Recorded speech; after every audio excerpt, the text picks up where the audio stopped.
ঢাকা বিশ্ববিদ্যালয়ের চারুকলা অনুষদের ঐতিহ্যবাহী শোভাযাত্রা এবার আয়োজিত হয়েছে নতুন নামে বর্ষবরণ আনন্দ শোভাযাত্রা। আগে যা পরিচিত ছিল মঙ্গল শোভাযাত্রা নামে। নাম পরিবর্তন নিয়ে সমালোচনা থাকলেও উৎসবের আমেজে ভাটা পড়েনি। সোমবার সকালে চালু করা প্রাঙ্গণ থেকে শুরু হওয়া এই বর্ণিল শোভাযাত্রা শিক্ষক, শিক্ষার্থী, শিল্পী ও বিভিন্ন সম্প্রদায়ের মানুষ অংশ নেন।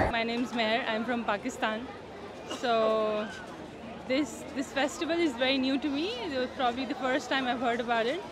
It's really colorful. It's a joyous moment. I can see everybody's really dressed up. Everybody's very happy, and I guess I dressed up as well.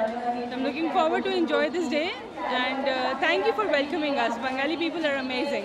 পর প্রাণ খুলে কোনো নববর্ষ উদযাপন করতে পারছি এবং আমাদের বিগত যে ফ্যাসিস্ট সরকার ছিল সেই ফ্যাসিস্ট সরকার যাওয়ার পর আমরা যে কত প্রাণ খোলা, কত আনন্দ, কত উদ্যমে আমরা প্রাণ খোলা আকাশে যেভাবে হাসতে পারছি, মনে হচ্ছে নতুন বর্ষ আমরা ওইভাবে পালন করছি। Visiting Bangladesh for the new year. I am having such a good time being with all the people of Dhaka on this special national day. Thank you.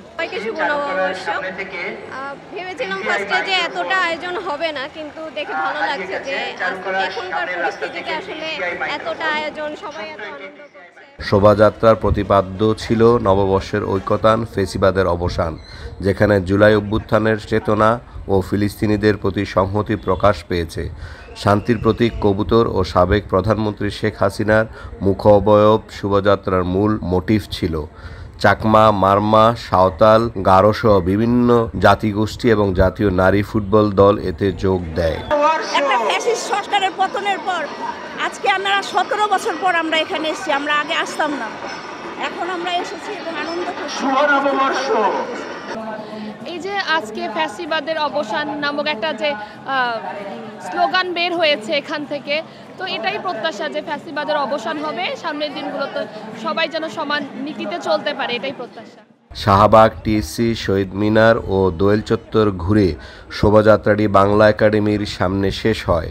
পহেলা বৈশাখের এই আয়োজনে বাঙালির ঐক্য ও সাংস্কৃতিক সমৃদ্ধি প্রতীক, যা ধর্ম, বর্ণ নির্বিশেষে সবাই উদযাপন করে। এম এ মুকিত, দৃষ্টি 24।